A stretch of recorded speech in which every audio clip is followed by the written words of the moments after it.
시사쇼, 오늘은 지난 시간에 이어서 서종국 인천대학교 도시행정학과 교수, 김상원 인하대학교 문화콘텐츠문화경영학과 교수 두 분과 함께 인천의 도시재생 사업 현 주소와 앞으로 슬기롭게 나아가야 할 방향에 대해 계속 이야기 나눠보겠습니다.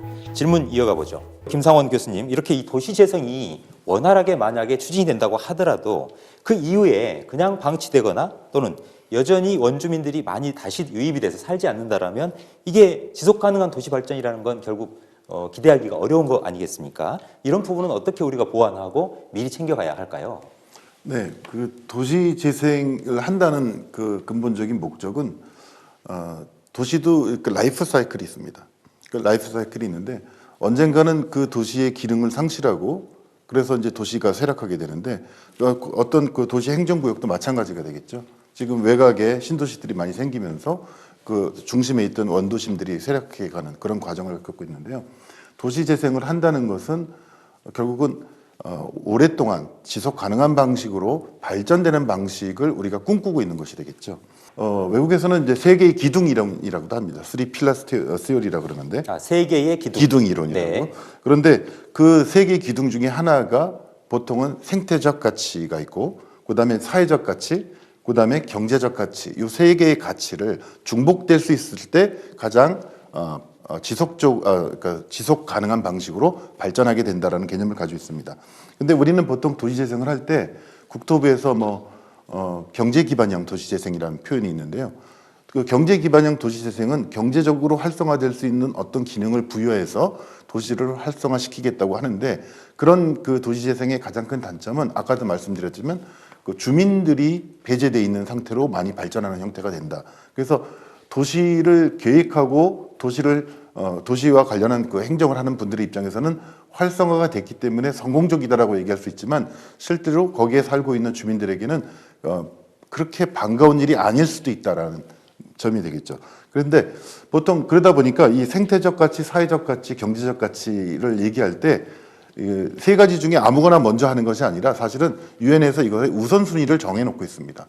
거점 공간을 만들 때 외국에서도 민간이 들어가질 않으니까 결국은 공공기관들이 들어가게 됩니다. 그 구청이 들어갈 수도 있고, 문화재단이 들어갈 수도 있고, 아니면 시설관리공단이 들어갈 수도 있고, 이런 공간들이 들어가면 그 분들이 거기서 식사도 하고, 회의도 하고, 그리고 이제 여러 가지 그 문화재단이나 문화원 같은 기능이 들어가게 되면 거기에 많은 사람들이 생활문화나 사회문화예술 교육이나 이런 것들을 하기 위해서 사람들이 많이 모여들게 되고요.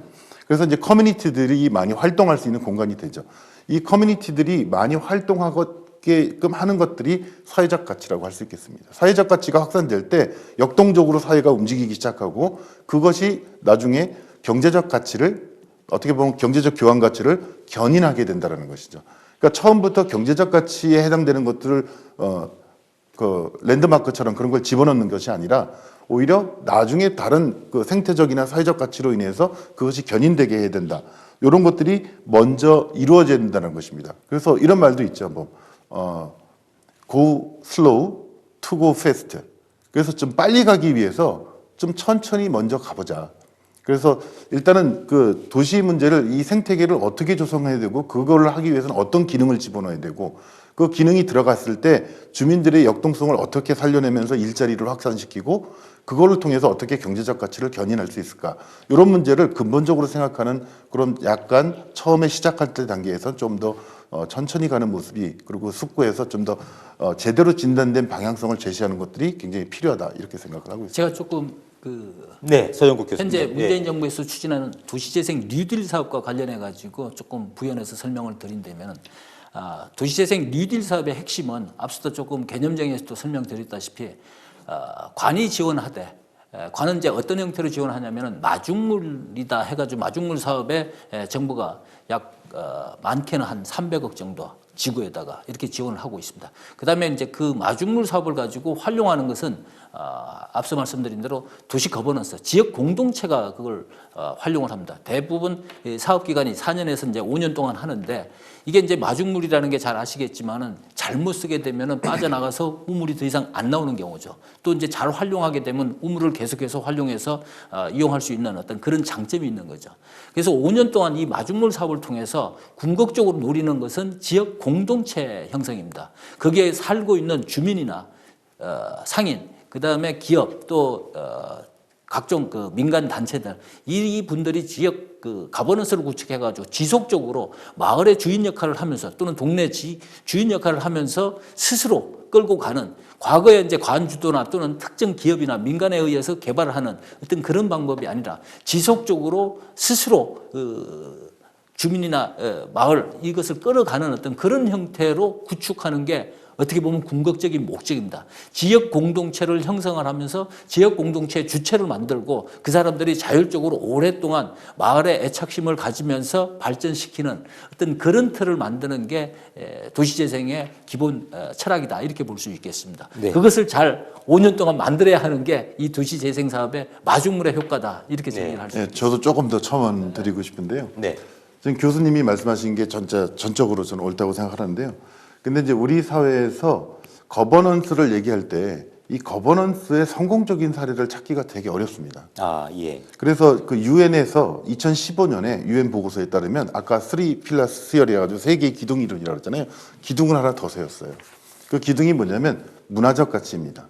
그 문화적 가치는 뭐 어떻게 지역의 정체성이나 그런 것들을 활용해서 문화적 가치를 발굴해낸다 이런 개념이라기보다는 어떻게 보면 독일에서는 이 문화라는 그 가치를 어떻게 활용하냐면 교육이라고 생각을 합니다.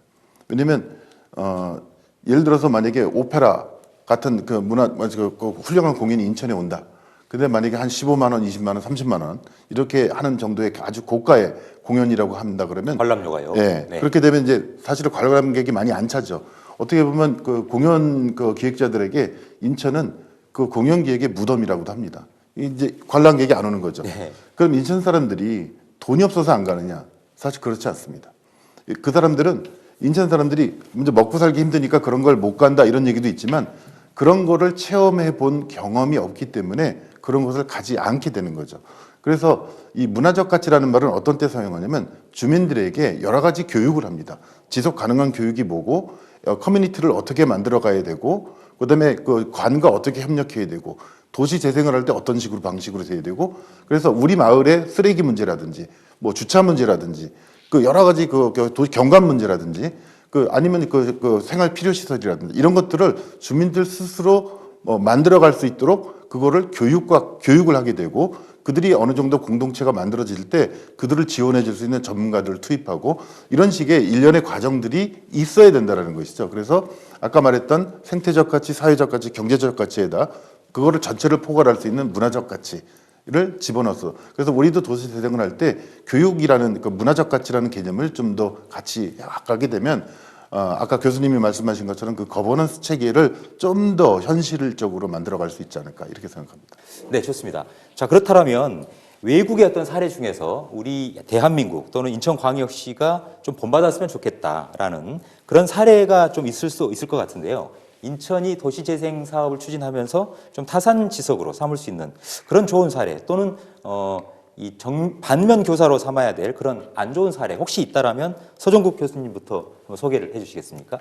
예, 좋은 사례 선진국에서 굉장히 많은데 지난번 박남춘 시장이 방문한 네덜란드 암스테르담과 로테르담 그리고 이제 앞서 조금 김상훈께서는 조금 다른 지적을 하셨는데 스페인의 빌바오 같은 케이스 이게 이제 저는 가장 대표적으로 우리 인천에서 좀 배워야 되지 않을까 관주도에서 조금 과감히 이 주민한테 주도권을 넘길 수 있는 그런 벤치마킹 사례로 그것을 좀 도입했으면 하는 구체적인 그 과정 굉장히 조금 오래 걸리면서도 더디게 가면서도 내실을 기하면서 실질적인 주체 어떻게 보면 하나 꼭 꼬집어서 얘기한다면 스페인 빌바오 같은 경우는 유명하게 이제 빌바오 효과라는 어떤 그런 유명한 이름도 남기고 그러면서도 그 안에 핵심적인 그 주체의 특징이 뭐냐면은 시도 그 거버넌스에 원오브 댐으로 들어왔다는 얘기예요. 네. 다양한 이해관계자들이 왔을 때 하나의 일원이군요.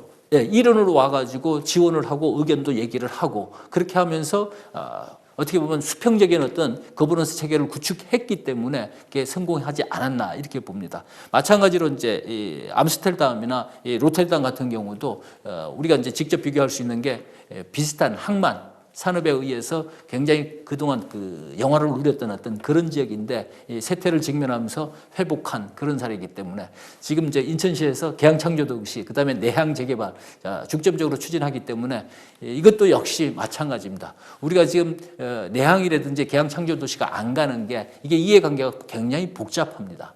항만공사가 주도권을 가지고 있으면서 최근에 이제 많이 인천이 조금 살짝 주도권을 가져오긴 했는데 아직도 미흡합니다. 네. 이 로테르담 이런 경우 보게 되면 성공할 수 있었던 게 과감히 항만공사에서 그런 권한을 축소를 한 거죠. 주민이 자발적으로 참여하고 주도할 수 있도록 지원하면서 성공적으로 이렇게 간 것이기 때문에 그런 사례를 통해 가지고 이 주체를 조금 효율적으로 또는 실질적으로 만드는 어떤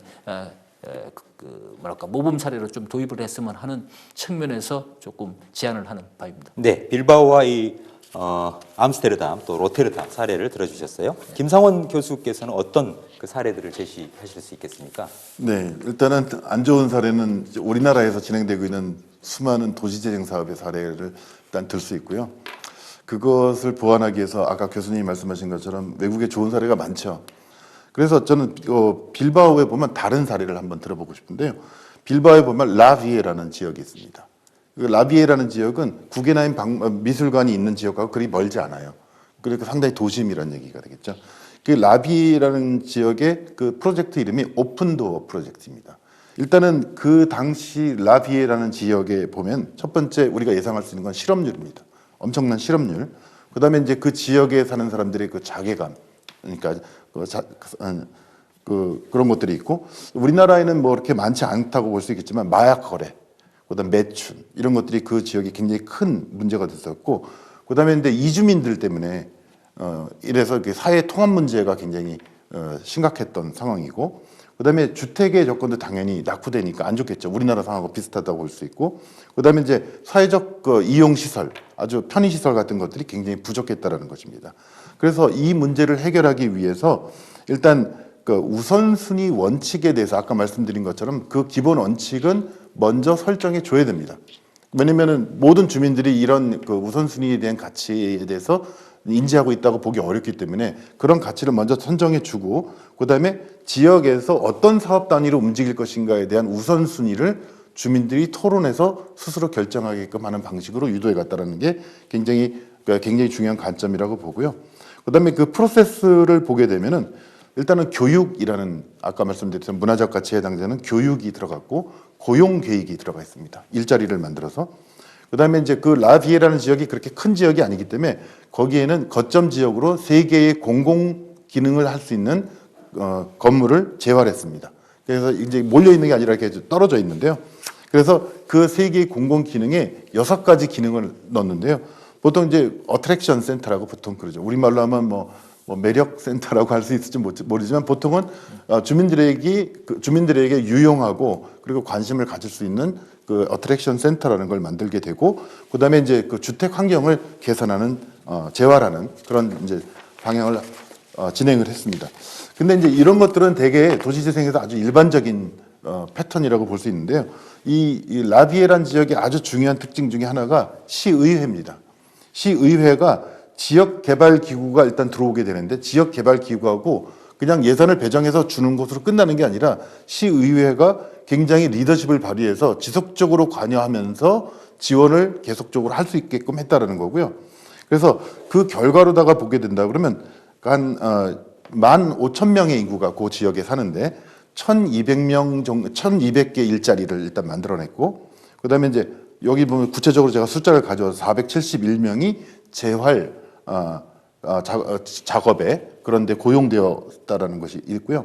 그렇게 되니까 나중에 어느 정도 활성화되니까 이제 민간 투자가 이제 유도가 되는 것이죠. 그래서 이제 취약 집단이 어떻게 보면 사회적으로는 아니면 노동적으로 어떻게 보면 더 기회를 갖게 되고 통합되는 효과를 갖게 됐다라는 것입니다. 사실은 주민들이 그러니까 예를 들어서 뭐 이렇게 주민들 위원회를 만든다 그래서 뭐 위원회 만들고 우리가 경인고속도로 할 때도 300인 위원회를 만들었지만 그분들이 얼만큼 자기 지역에 적극적으로 참여할 수 있는 동력을 거기서 가져갔느냐 하는 거는 사실 의문이거든요. 그래서 여기서 가장 중요한 거는 주민들이 자신들의 동네를 개선하기 위한 문제의식을 갖게 됐고 그 문제의식을 해결하기 위해서 참여의식을 갖게 됐다는 겁니다. 그래서 저도 예전에 한번 뭐 이제 부시장님한테 한번 말씀드린 적도 있지만 문제는 도시재생을 하는 것 자체가 나쁜 것은 아니죠. 근데 중요한 거는 어떤 스텝으로 갈 것이냐인데 이거를 어떤 지역이 A 지역, B 지역, C 지역을 동시다발적으로 했을 때 이거는 나중에 누적된 경험이 없기 때문에 만약에 망하게 되면 다 같이 망하게 될 수도 있게 되는 거죠. 왜냐면 이 망하게 되는데 겉으로 보기엔 좋지만 지속 가능한 발전을 할 수 있는 그 생태계 조성이 안 돼 있을 때 이게 이제 심각하다는 것이죠. 그래서 조금 더 파일럿 사업을 중심으로 하고 거기에서 나오는 경험을 다른 도시와 네트워크를 해서 또 외국 도시도 상관없습니다. 교류를 하면서 그 노하우, 우리가 가진 경험과 거기에 대한 문제점들을 해결할 수 있는 방식들의 노하우들을 서로 교류하면서 그런 것들을 조금 더 주민들도 참여의식이 높아지고 또 자기 도시의 문제 개선하는데 의식화되는 것들 이런 것들이 이제 진행되면서 하는 방식이 일단 이 빌바오 라비에란 지역에서 했다라는 것이고요. 그래서 여기에서 사용된 방법론들이 그러니까 같은 도시 내에서도 다른 지역을 개선할 때 그 지역의 특성에 맞게끔 전이할 수 있는 방법론들을 전수해 줄 수 있다는 거 이런 것들이 굉장히 중요한 포인트가 된다고 하겠습니다. 네네, 그렇군요. 네, 스페인의 라비에 지역의 이 사례까지 좀 두루 살펴봤습니다. 오늘은 시간 관계상 여기까지 말씀 듣도록 하겠습니다. 지금까지 서종국 인천대학교 도시행정학과 교수 그리고 김상원 인하대학교 문화콘텐츠문화경영학과 교수 두 분과 말씀 나눴습니다. 두 분 수고하셨습니다. 네, 고맙습니다. 네, 수고하셨습니다. 우리가 살고 있는 이 도시는 짧은 기간 동안 이 격동의 세월을 거쳐오면서 너무나 급속하고 빠르게 옷을 갈아입었습니다. 갈수록 슬럼화되고 있는 원도심에 새로운 숨결을 불어넣는 것이 이 시대를 살아가는 우리의 화두이자 숙제일 것이라는 생각도 듭니다. 당장 눈앞에 보이는 모습보다는 과연 누구를 위한 것인지 또 어떻게 지속 가능한 성장을 꾀해 나갈 것인지 더 깊이 고민하고 함께 공유하는 방향으로 도시재생 사업이 펼쳐져야 할 것으로 보입니다. 오늘 시사쇼는 여기까지입니다. 저는 다음 시간에 돌아오겠습니다.